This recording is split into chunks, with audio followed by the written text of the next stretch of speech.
presidente de la Cámara de Senadores, legisladores de la Comisión Permanente, ciudadanos que nos acompañan el día de hoy, amigos de la prensa.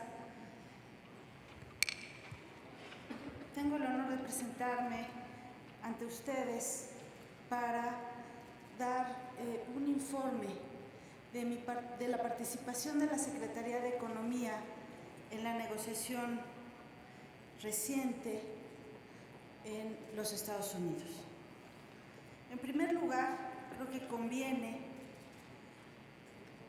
mostrar brevemente que mantenemos una relación compleja y cotidiana con los Estados Unidos. Todos los días, en distintos ámbitos de nuestra relación, se entablan negociaciones de todo orden y todos los días logramos acuerdos, logramos avances en los objetivos que nos trazamos en esta relación. México, para construir estos acuerdos y estos logros, enfatiza construye cotidianamente una negociación a partir de órdenes institucionales. Y esto nos lleva a que esta interacción cotidiana tenga más o menos reflectores. Sin embargo, el tema que nos ocupa hoy tiene una naturaleza distinta y es por eso que no venimos todos los días a explicar los acuerdos que se alcanzan en un amplio rango de negociaciones. Lo que hoy nos ocupa es algo que deviene de una situación peculiar.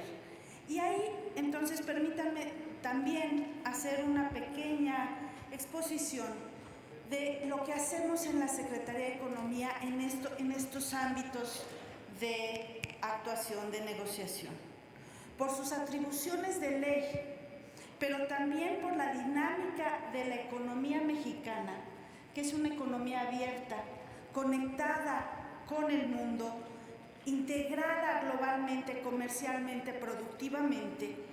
Nuestra Secretaría, la Secretaría de Economía, sostiene relaciones intensas con el sector privado nacional, con el sector privado externo, con organismos, cámaras de representaciones del sector privado, con organismos multilaterales y con autoridades de los gobiernos, de prácticamente todos los gobiernos del mundo.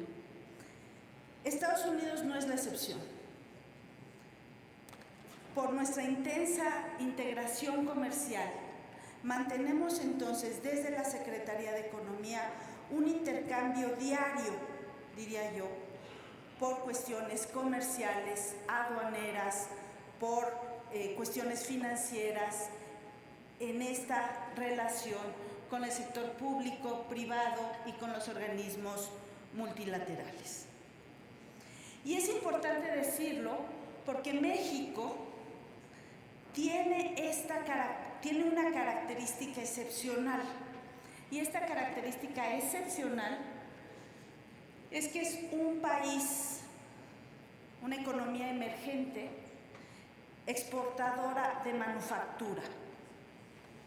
Y sí voy a llegar al tema, pero sí necesito este contexto. Es un país exportador de manufactura.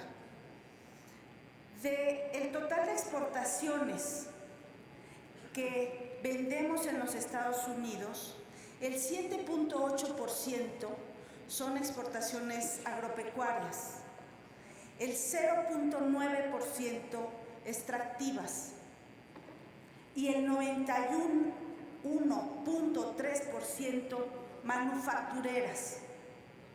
Esto, además de que nos coloca en este muy peculiar espacio de un país exportador de manufactura, también tiene otra característica.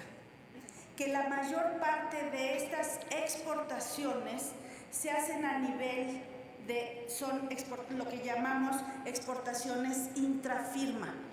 Se hacen entre una empresa y otra empresa. No se ofrecen de una empresa al mercado norteamericano, sino se hace de una filial norteamericana en México a la matriz o a otra filial en Estados Unidos. Esto entonces nos caracteriza al comercio de exportación con ciertos puntos importantes y que nos explican cómo fue que participamos en la negociación de hace 10 días. Estábamos en este recinto entregando el texto del TEMEC para la aprobación del Senado y dejamos los celulares afuera. En minutos en que estábamos escuchando los posicionamientos de las distintas fracciones en este recinto, fue que apareció un tuit del presidente Trump y posteriormente una notificación de Casa Blanca donde se anunciaba una entrada, una imposición de aranceles a partir del 10 de junio como medida que se aplicaba por el aumento de la llegada de migrantes, sobre todo centroamericanos, a la frontera sur de los Estados Unidos. Cabe aquí decir que para esa medida se respaldó en una ley de emergencia económica, conocida como la IEPA. Esa ley se ha aplicado, entre otros países, a Irán, Siria, Libia, Irak, Somalia. Y se ha aplicado en momentos donde a esos países se les denomina enemigos de los Estados Unidos. Cuando nosotros nos enteramos que era esta la base de la imposición de aranceles, en la Secretaría de Economía sabíamos que contábamos con instrumentos legales para una defensa de esa medida. Y contábamos con esos instrumentos legales porque lejos de ser enemigos de los Estados Unidos, somos sus socios. Y somos sus socios estratégicos.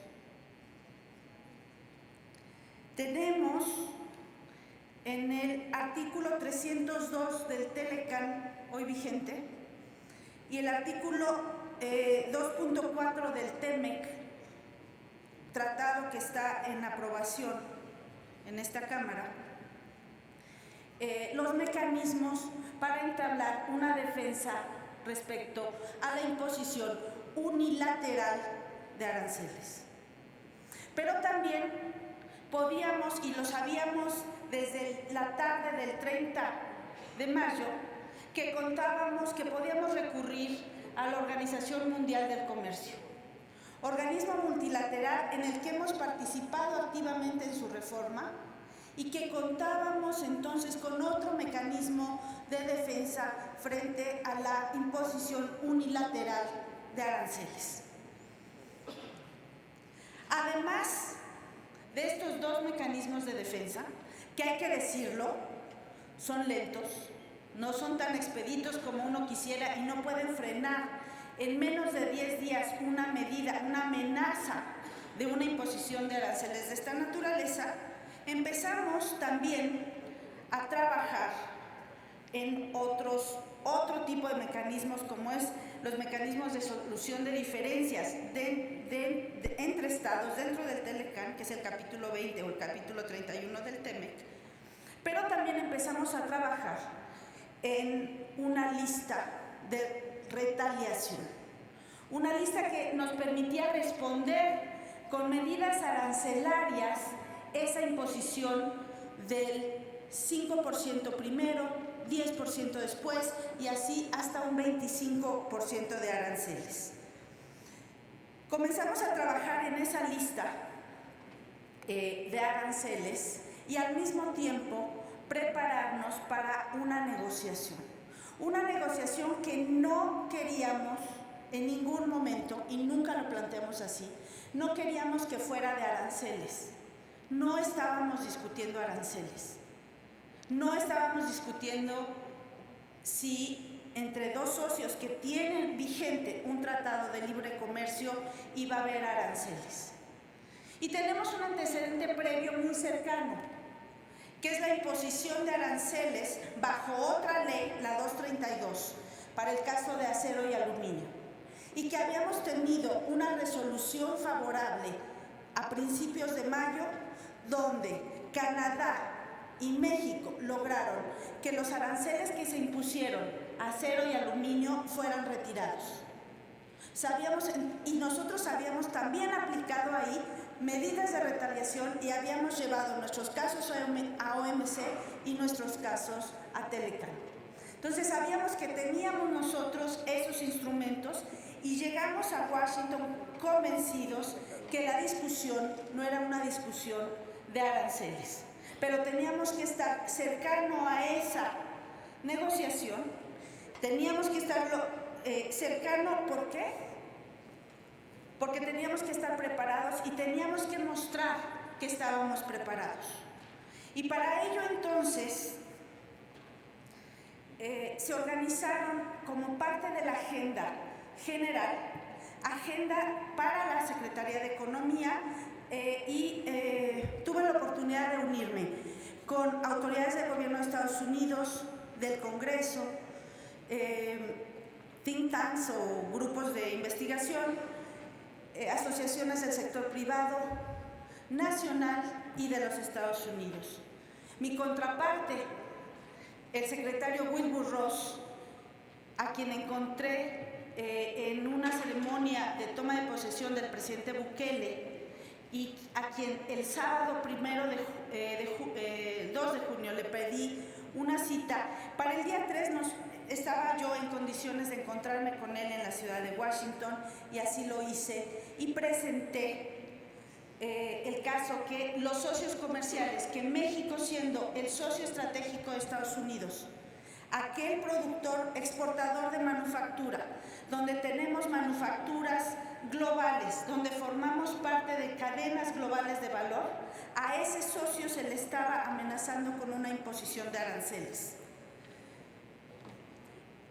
Asimismo, acompañé a la delegación mexicana, entre los que estuvo el canciller Ebrard y la embajadora Bárcena, a la reunión que sostuvimos en la Casa Blanca con Mike Pompeo, secretario de Estado, y el vicepresidente de los Estados Unidos, Mike Pence. La discusión básicamente se concentró en la parte migratoria, no sin haberse tocado el tema